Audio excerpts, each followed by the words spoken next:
Assalamualaikum warahmatullahi wabarakatuh. Alhamdulillah wassalatu wassalamu ala Rasulillah la nabiyya ba'dah. Kepada para mahasiswa semester 3 yang saya cintai dan yang saya banggakan, pada kali ini kita akan bahas tentang tafsir ayat-ayat manajemen.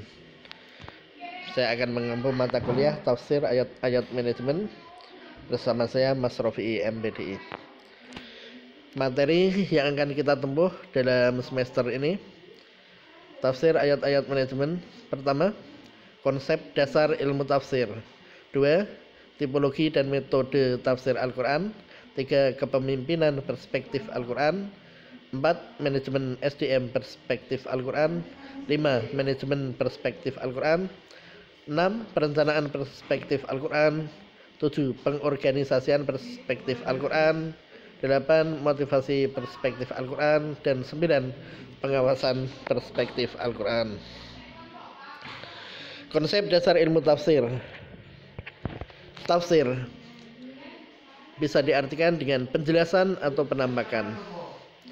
Jadi tafsir yaitu penjelasan tentang maksud firman-firman Allah Subhanahu wa taala sesuai dengan kemampuan manusia.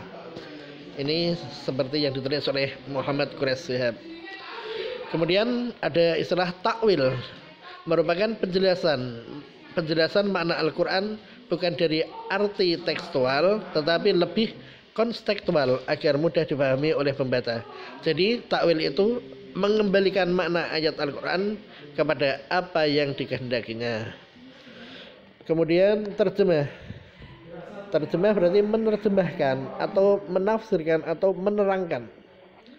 Jadi terjemah yaitu pengungkapan makna dari pembicaraan bahasa tertentu ke dalam bahasa lain dengan tetap menjaga keselarasan makna dan maksud yang dikandungnya. Seperti yang ditulis oleh Amroni Jarad dalam ilmu Ulumul Quran, dalam bukunya Ulumul Quran. Atau terjemah itu bisa diartikan pengalih bahasa dari Al-Quran bahasa Arab diterjemah ke bahasa Indonesia, atau bahasa Arab diterjemah ke bahasa Inggris, atau kita orang Jawa Al-Quran bahasa Arab diterjemahkan ke dalam bahasa Jawa. Itu terjemah. Perbedaan tafsir, takwil, dan terjemah. Tafsir itu usaha menjelaskan dan memahami makna lahiriah ayat-ayat yang muhkamat atau yang jelas pada Al-Quran, baik dari segi hukum-hukumnya, lafaz-lafaznya, dan sebagainya. Kemudian kalau takwil, usaha menjelaskan makna tersembunyi dari ayat-ayat Al-Quran yang masih membutuhkan perenungan dan penelitian, khususnya untuk ayat-ayat yang mutasabihat.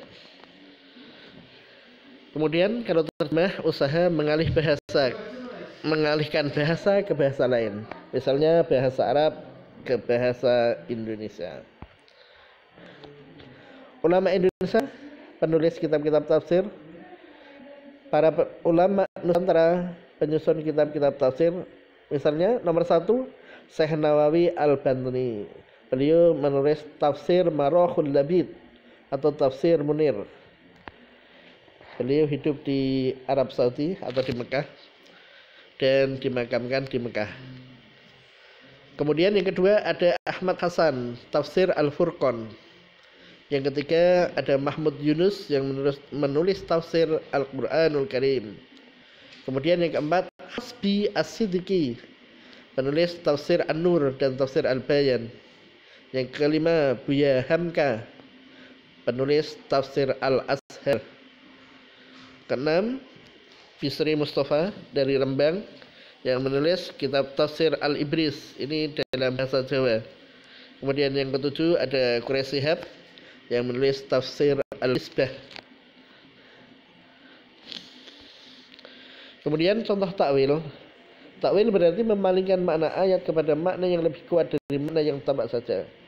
Contoh dalam surat Al-Isra, surat yang ke-17 ayat 29, yaitu pada kalimat maglulah ila unuqih, yang artinya membelenggu tangan ke leher, ditakwilkan maknanya dengan kikir. Kemudian wala tabsudha, yang artinya merentangkan tangan, ditakwilkan maknanya dengan pemurah. Kemudian terjemah. Apa itu terjemah? Terjemah itu pengalih bahasa dari bahasa Arab ke bahasa Indonesia. Seperti Al-Quran dan terjemahnya dari bahasa Arab ke dalam bahasa Indonesia yang diterbitkan oleh Departemen Agama. Al-Quran diterjemahkan dalam bahasa Inggris, berarti terjemah dari bahasa Arab ke bahasa Inggris. Pengalih bahasaan dari Arab ke Perancis, Al-Quran diterjemahkan dalam bahasa Perancis. Kemudian Al-Quran diterjemahkan dalam bahasa Jawa dan lain sebagainya. Tugas pertama, apakah pengertian dari tafsir, takwil, dan terjemah? Kemudian yang kedua, apakah perbedaan tafsir, takwil, dan terjemah? Yang ketiga, sebutkan contoh tafsir yang ditulis oleh ulama-ulama asal Indonesia. 4. Berikan contoh takwil. 5. Berikan contoh terjemah. Terima kasih atas perhatiannya. Kurang lebihnya saya mohon maaf. Selamat belajar, tetap jaga kesehatan, dan tugas supaya ditulis, kemudian difoto dan diupload di WA pribadi saya. Kurang lebihnya mohon maaf. Wallahul muwaffiq ila aqwamit thoriq wal afu minkum. Wassalamualaikum warahmatullahi wabarakatuh.